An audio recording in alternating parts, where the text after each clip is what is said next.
What is up, everybody? We are back with our rookie mock draft. We've been through one round. We'll kind of go over who went in the first round. If you're watching this and didn't watch the first video, we're going to do, in this video, the second round of a Superflex rookie mock draft for Dynasty. Brian, we're back again. You said something, and I was trying to remember. Enhance. What movie is that from? Or show? Well, they make fun of it on Super Troopers. Okay, yeah. And he's like, enhance. And he's like, just print the goddamn thing. That's right. I was trying to remember what I was thinking. I don't know if like Terminator went into my head. I don't know. I knew that was wrong, but that's what popped in my head. I'm sure it's from something else, and it's like, it's just kind of like a movie trope. Like, oh yeah, that's how computers work. Just enhance this. Yeah. But we are here. Let me share my screen, and we'll kind of go over the first round. I think most people know at least how like the first 10 picks are probably going to go in a rookie Dynasty mock draft, unless you just haven't been following at all, which maybe Superflex, yeah. If you haven't been following anything, and this is like the first mock draft or you've ever even thought about, which is possible. But anyways, how it went was Bijan Robinson was number 1 overall, and then the 3 quarterbacks went Richardson, Young, Stroud. To me, it's either Richardson, Young, or Young, Richardson, and then Stroud, I think, is kind of the third guy in that group. Jahmyr Gibbs, 105. JSN at the 106. Jordan Addison, 107. Quinton Johnston, 108. Will Levis, 109. Zay Flowers, 110. And I think we basically said last video, that's probably how most rookie mock drafts, Superflex leagues should go the first 10 picks. Maybe they switch Gibbs around with someone, or Levis and Flowers switch, or Flowers and Addison, but those are the 10 players. And then we'll see. We had Kendre Miller going at the 111, and then Dalton Kincaid rounding off the first round at the 112. So, yeah, I mean, we're going to get right into it, Brian, unless there's something you want to say about that first round. No, I think we've talked about it enough. Just watch the other video. Yeah, don't be lazy. So I guess you'll start us off with the 201. Still some interesting players. I'm really interested about this round, just because I have this feeling it really sucks, but we'll see how it kind of all plays out. Yeah, I think a lot of people are gonna kind of I think this round is a little bit more exciting because it's kind of like you really don't know who's gonna go where, unless you really know your league, and even then, it's kind of like it kind of goes back to like those Addison, Johnston, Flowers, like the order. It's like this whole round is kind of like that. Like you could really just pick your favorite guy. Yeah. And yeah, so just to start us off, like we've already kind of talked about him, but yeah, I think A-Chain is the pick here. I was even contemplating him back there at 11. But yeah, just to recap, fast guy, fast team, but he's small. Right? Yeah. 185 pounds. 185 pounds. But he doesn't play like that. If you watch his college tape, he does not play like that at all. Like he runs between the tackles, and I don't know how much he's going to do that.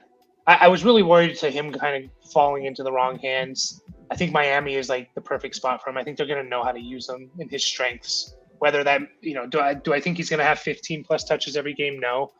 But I think he's going to get 8 to 12, and those are going to be like, he's going to be able to use his abilities the most in those 8 to 12 touches, right? He's going to be put in the best situation possible.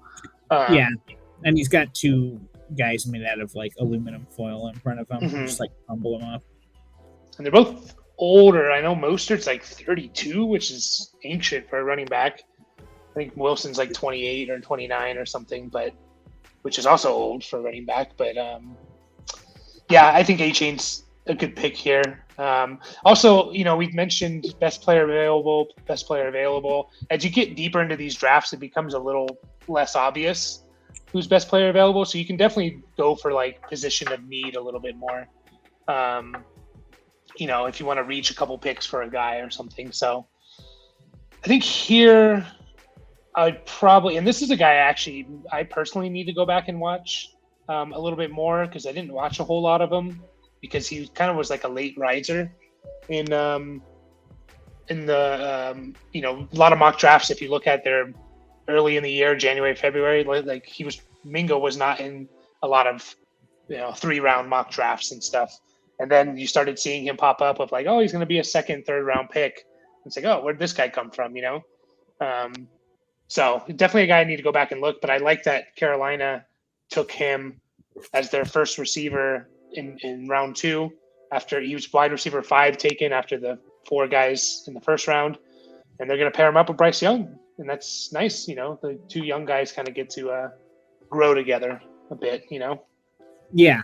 So. I totally agree. I mean, Adam Thielen's not going to be around too much longer. And, who knows about like what Chark and Terrence Marshall are going to do.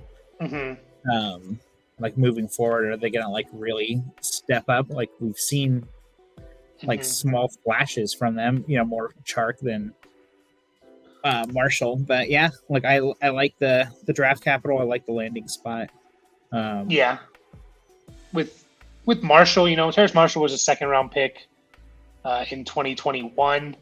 But there's like, I don't know the exact numbers of things, but there's like a huge, people always talk about like, if you don't produce within your first like 2 years, the odds of you producing at all are very low. I don't know the exact numbers, percentages or whatnot, but it's like, you got to show something your first couple years, or it's basically like, you're not going to show it. Even if you're on a shit team, if you're good, you're going to show flashes. You're going to show like, this guy's a good player.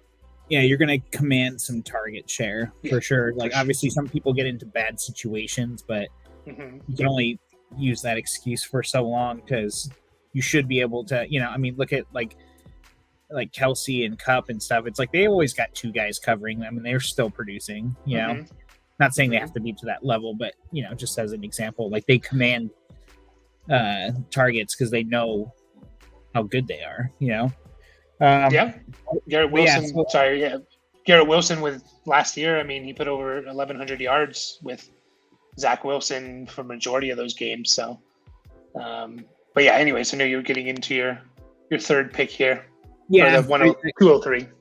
Yeah, the 203. Charbonnet's still on our board, and we have to go with him there, just because, like we've been saying, like best player available. Like I think, given on how we felt about him, like maybe we're dinging him too much for where he went. So I feel like you can't leave him on. Like he can't make it to the middle of the second round. So I feel like he's got to go there. I agree. I mean, second round draft capital for a running back is really good. Most of the time, that's like, it's very rare that we had 2 running backs go in the first round. That just doesn't happen as much anymore. Definitely not an every year thing. So second round draft capital, and he was the only second round running back taken, I believe.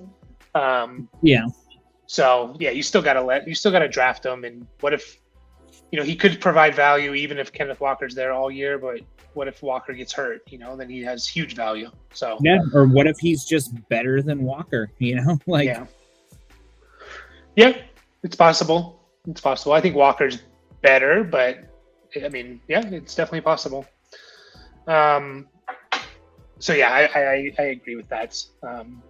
Taking him there. Kind of an interesting spot here. I'm gonna take another receiver.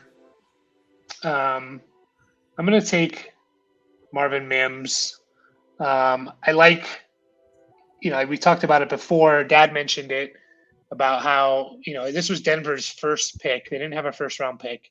They traded up to get him, and they seemingly have a full receiver room, right? With Sutton, with Judy, with Tim Patrick, Hamler, Marquez Callaway, but they traded up to get a receiver for their first pick in the draft. So I think they see something, and they maybe there's rumors of Judy Sutton getting traded, and I think it still could happen. It's not going to happen, I think, till after like June 1st because contract stuff and things like that happen like post June 1st. So I like Mims. I think he could be a deep threat. my only worry is like Russell Wilson is just like we said, he's cooked. He's not good, and then it's kind of like, well, I'm not going to get much with Mims this year, basically. But I like Mims, and I like that he went to Denver and with Sean Payton. So, not sure what you feel about Mims there, Brian, but yeah, no, I agree with a lot of that. Yeah, I mean, we all the trade rumors and stuff. It's like, yeah, he could easily be the number 2 guy there, and we all think it can't be as bad as it was last year with Denver. That would be something to see. Yeah. But yeah, I mean, Sean Payton's there now, so give Russell another target. For sure. All right, we got the 205. Yeah, I like. So here, I kind of like going off what you said earlier, as far as like, you can kind of pick your favorite guys here and stuff, and I like Jaden Reed from Green Bay. Yeah, he's hopefully like he'll actually grow with Love. They've got a really young receiving core now. Now that they picked him with Dobbs and Christian Watson, he could be a very good complement to Watson. Like, we'll see what Dobbs turns into, if anything. But I mean, Packers selected him. Let's see, 50th? Yeah, 50th overall. So early. Well, no, mid second round. So respect the draft capital. He's not tiny. He's not huge. But in a draft full of everyone was kind of like, oh, these guys are small. It's like, yeah he's 5'11", 190. He's not like a tiny guy. Yeah.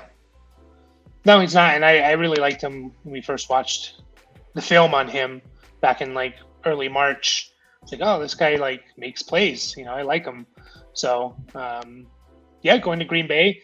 I know they have Christian Watson, but it's not like Watson's this alpha receiver that no one can touch. He's not Justin Jefferson, Jamar Chase. Like, they could draft someone and they could just simply be better. Not yet. He's not. All right. Not yet. I think I'm a little hesitant on the Christian Watson hype. I think he's a good player, but like his fantasy production was like because of an insane touchdown to catch ratio. Yeah. I'm just always very hesitant when I see that. It's like, oh, he had 15 catches and 7 touchdowns or something. It's like, yeah, that's not going to happen. That's insane, basically. So, yeah. But I like the Jaden Reed pick for sure. Kind of like what you mentioned at the beginning of this, we're kind of at the point where it's just like, man, these guys can kind of go everywhere. I kind of think after A-Chain and Mingo, it's kind of like, and probably Charbonnet, it's kind of like, yeah, I mean, I can see Mims going 204. I can see him going like 210, it's going to come down to like your preference, basically. And I'm just going to take a guy like, especially if you need a quarterback, I'm going to take Hendon Hooker here. And again, if you need a quarterback and you weren't able to get one in the first round, maybe grab him in the second round. Hendon Hooker, I really, really like him. The big knock on him is like he's old. I mean, he's like 25. He's older than like Justin Herbert and a bunch of Trevor Lawrence and Joe Burrow. He's older than all these guys. He's like 2 years younger than Goff or something like that. Like, he's going to be basically, by the time he starts, if he does start next year, he's going to be like 27 years old, which is kind of unheard of. But at the same time, it's like, well, if you're good, you only have like a 3 to 4 year window most of the time anyways to win. So it's like, who cares how old you are? If you're, maybe you're a little bit older, goes to the Lions. Jared Goff has like, I think he has either he's not under contract next year or he has like a huge cap hit. I'm double checking. But here's how I think things can play out. If the Lions are just kind of like, they have all this talent, everyone's hyping up the Lions. If they just go like 9-8 or 10-7 and miss the playoffs or like don't even win a playoff game, I think they move on from Goff. They realize, you know what, we need someone else. Like, Goff's not going to do it for us. and that's potentially Hendon Hooker. So yeah, Goff has a $30 million cap hit next year, which they could easily get out of. And so now you start paying a young guy, and what that means is you can pay all these other stud players on defense and offense because you're not paying your quarterback. So Hooker could be the starter. You're not going to get anything from him this year, but he could be the starter in 2024 on a really good team.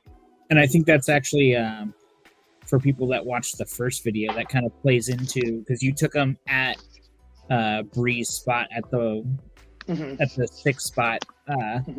So yeah, like you said, like if you can swing back around in the 2nd round and get that guy that, he's not going to help you this year, but yeah, like there's something there. Like a lot of people, like we've talked about him a lot in the off season. Obviously, like he didn't go quite as high as some people thought anyways, but I don't know who really thought he was going to go much higher.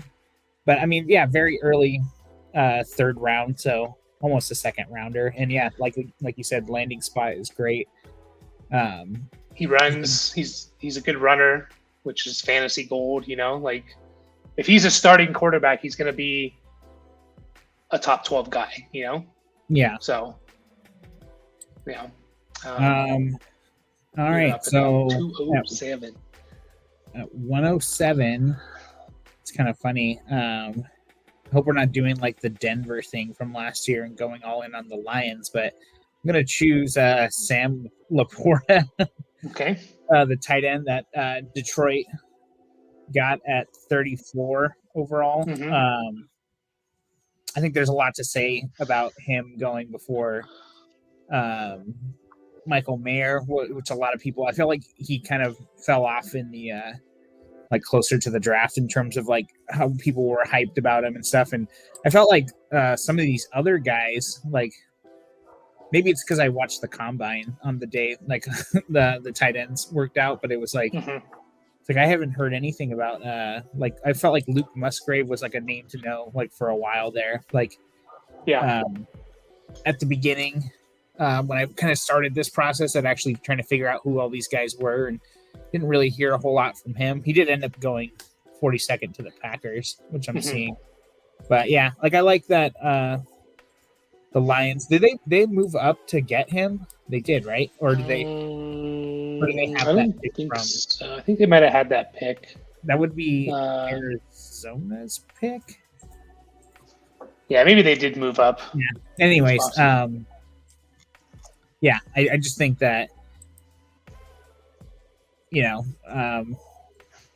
tight ends are hard to come by, and he's probably not going to do anything. But Jameson Williams is not going to be there for the first 6 games. So and then they got rid of Hawkinson, obviously. So let's see what he can do.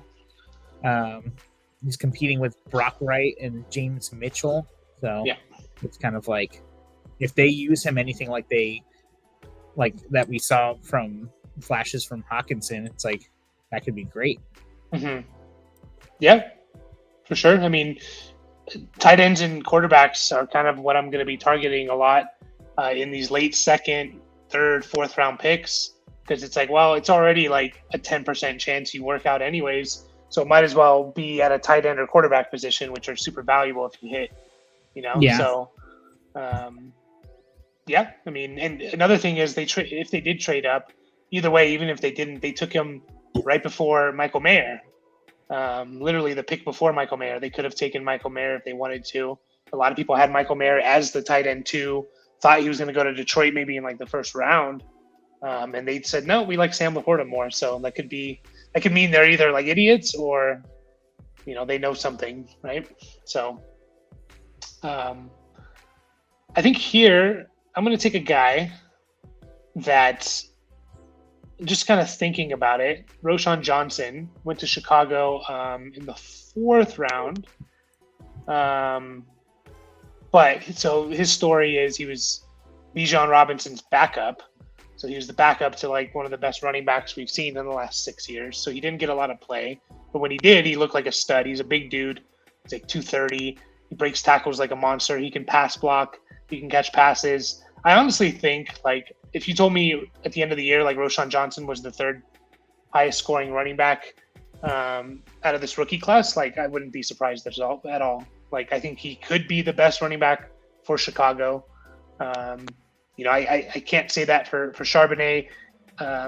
A-Chain, we don't know, like, how exactly it's going to be used. Kendre Miller, we'll see if he, how much he gets playing time this year.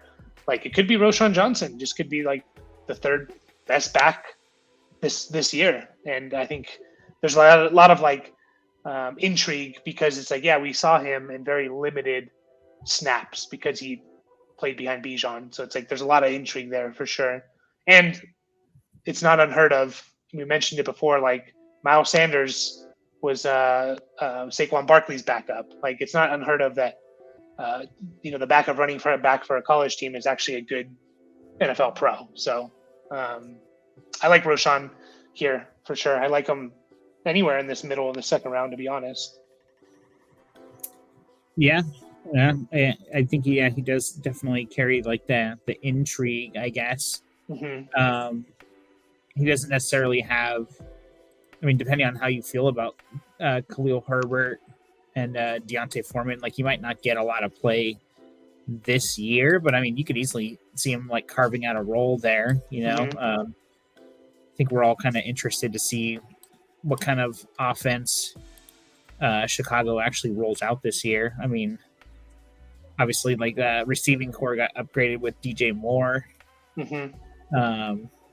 We didn't see anything from Claypool or anything. Obviously they still got Mooney, so it's kind of like, yeah, they could have like a decent set of weapons, so you could easily fit in there. Yeah, and again, like, sorry, go ahead. I was just going to say, in the running quarterbacks, I know that kind of opens up holes for running backs in the, just like in their runs. So you got to account for Fields. I'm hesitant with Khalil Herbert because we do this all the time, where it's just like, for some reason, a lot of people hated David Montgomery, and they're like, yeah, Khalil Herbert's better. And we like all kind of convinced ourselves, yeah, Khalil Herbert's better. He looked good in a couple games. I'll give him that. But he was a 6th round pick for a reason. Yeah. So we can't just assume why'd they get Deontay Foreman also? Well, I mean, obviously they need someone else, but it's kind of like, yeah, go ahead. Sorry. No. Yeah, that's right too. And it's just like, I think if we assume that, then we think Roschon Johnson's nothing. I'm not assuming that, and I think Roschon Johnson could be the best running back on the Bears. And if I can get a starting running back late second round pick of my rookie draft, like, I'm going to take a chance for sure. And I just think he's a good player, and he does the things you need to do to get on the field, like pass block. So. But yeah, 209 for you, Brian. What are you thinking here? So I'm thinking here there's a couple of receivers. Mm-hmm. I feel like I'm just gonna I could probably get this other guy later, I guess. I'm thinking between where I'll just say I think Rashee Rice going to Kansas City. It's going to be like the Sky Moore thing all over again, but at least you're getting him around later. Like, he's not the end of the first round. Mm-hmm. He's got a chance to play with the best quarterback in the league. Obviously, like, there's not an established pecking order outside of Kelsey, so you can definitely see like what he brings to the table. Is that the pick here? Rashee Rice? Yeah, Rashee Rice. Yeah, I think this is like the spot of where he should be going. I hope in our Dynasty rookie draft that someone takes him like 201 or something because they see Kansas City next to his name. Don't fall for that trick. Like, yeah, like, he could be good for sure, but like, we always overrate or overinflate just like any Kansas City player. Mecole Hardman, MVS, like Juju, like, we just overinflate him because it's like, yeah, he's playing with Mahomes, he has to do it. And then again, you start doing the math, and it's like, wait, is Mahomes throwing for like 8,000 yards? Because that's what he would need to do to satisfy all these wide receivers their yardage total that we're thinking. So, but I think this is the appropriate place for him. It's kind of that late second round pick for sure because there's that potential, right? Yep, gotta shoot your shot. Yeah. I'll take the other receiver that maybe you were deciding between. I don't know, Josh Downs, maybe not. I really like Josh Downs. There was like rumors of him potentially going to the first round, like to Buffalo. I think he kind of has the one thing about Josh Downs is like I think his role is going to be a slot guy, and in order for him to have like a really good fantasy season, I always talk about it. You're going to need like the Cole Beasley 2020 year where he had like 80 catches and 900 yards and like 8 touchdowns or something. He's not going to be this 1,500-yard receiver or anything like that. But I like the idea of him going, especially if you pair him with Anthony Richardson, and rookie quarterbacks will sometimes like hyper target one type of player, especially if he's like a check down slot guy. So you could see some good numbers there for sure. Yeah. So it's a worthy shot to take for sure. He was actually not the other guy that I was looking at. I like Cedric Tillman here. Went to Cleveland in the third round. Whereabouts in the third round? What's that? 74th. So yeah. Almost getting into like the mid of the third round. I just like where he went. Not a lot of competition in front of him. He's a bigger guy. I know he was kind of the dude, and then he got hurt, and then that's where Jalen Hyatt, his teammate, started getting like he started doing really good afterwards, and so I know like Hyatt definitely got like the kind of like the more of like. Tillman got more of the "what have you done for me lately" when it came to like his last year in college. So, and Hyatt was kind of like pushed up a little bit, and they actually went back to back in the draft, which is kind of interesting. Yeah, they did. But yeah, I just like some of the stuff that I've heard about him as far as like what he did in college. And I have a question for you because I made this same mistake when thinking about it as well. Did you forget Elijah Moore went to Cleveland? Because I did when I first saw this. I was like, oh yeah, Tillman, I like that. And I was looking, I was like, oh wait, shit, they got Elijah Moore too there. I don't know. Yeah, I did forget that actually. Yeah. I heard you say like not a lot of competition, and then I was like, oh, he did the same mistake as me. Like I forgot, like Elijah Moore's on that team. But I mean, it's still. Like this is where he should go anyways. It's kind of a late second round pick. Yeah, exactly. Like it's kind of like like we've been saying this whole time, it's kind of like I mean, just from what I've heard about this guy, it seems like he was like productive, and Elijah Moore, like we saw a little bit of. I know we've kind of like talked about him a little bit, but I don't think Donovan Peoples-Jones is necessarily like the best guy to be worried about like competition wise. He's a good player, but yeah, I kind of like where he went and what I've heard about him. I like Tillman. I like him more than Hyatt. I think Hyatt's kind of overrated if I'm being honest. I'm gonna avoid him, but I think Tillman has more of a potential to be just a better all-around receiver than Hyatt for sure. And I mean, looking at the receivers left, if you needed a receiver, Tillman's the guy I would pick. I'm not picking Keyshawn Boutte. I'm not picking, I don't even know, like down the list, Tyler Scott. No, Michael Wilson I actually like. He's all the way down, like down the list here. I really like Michael Wilson. He's going to be like a guy I'm going to target in the third round, I think. I saw he played in the Senior Bowl. And he did pretty good there. Like he had a lot of production there because I didn't know who he was before then. And I was impressed with what I saw. yeah, he just kind of has all the tools you need to be like an overall like all around good receiver. A lot of these guys, it feels like they're kind of like one trick ponies. Like Josh Downs, kind of Jalen Hyatt's like that. So, but I think here I'm going to take. I wouldn't do this if I already took Kincaid. I wouldn't take back-to-back tight ends, but I do think Michael Mayer deserves to probably go in the second round. He was in the argument for being the best tight end in this draft class. He went to a good spot with the Raiders. Like they have a big hole to fill at tight end. He should be the tight end one for the Raiders. I know they have a lot of mouths to feed, but we know how much that can change pretty quickly. Like we could be talking about no more Renfro there, or no more Jacoby Myers there, or even no more Devontae Adams. And so I do think Mayer kind of deserves to be a second round pick. So yeah. Overall, like my feelings, I guess I feel a little bit better about the second round than how I did before.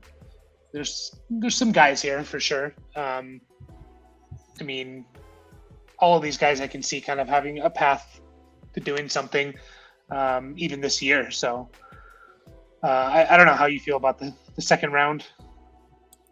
Yeah, I agree with you. Like you see the path for these guys, but obviously it's not like well laid out or anything like that.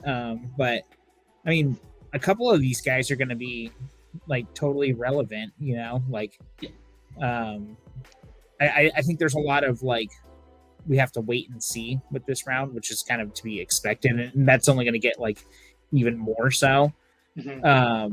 But yeah, like, I think that it's exciting, we got a whole new group of guys and we're going to see what they did. Like, I think the landing spots for a lot of these guys, like kind of like worked out decently. Like, I know you kind of started off saying like you felt like the draft kind of like ruined some of this stuff, and it's like, or like as far as like placement goes. But overall, I don't think it's that bad. Like, I think there's exciting prospects for sure. So yeah, and there's still a few guys there. I mean, we talked about it. We'll get to it in the third round of the pick. So, yeah, feeling a little better about it. That's for sure. But unless there's anything else you want to say, I think we're going to wrap it up. We have gained one subscriber since we last made this video. We're at 7 away now from 150. And so, yeah, like the video, subscribe to the channel, and we're going to be putting out... Yeah, tell your mother. We're putting out a lot more content to come. So we'll catch you guys next time.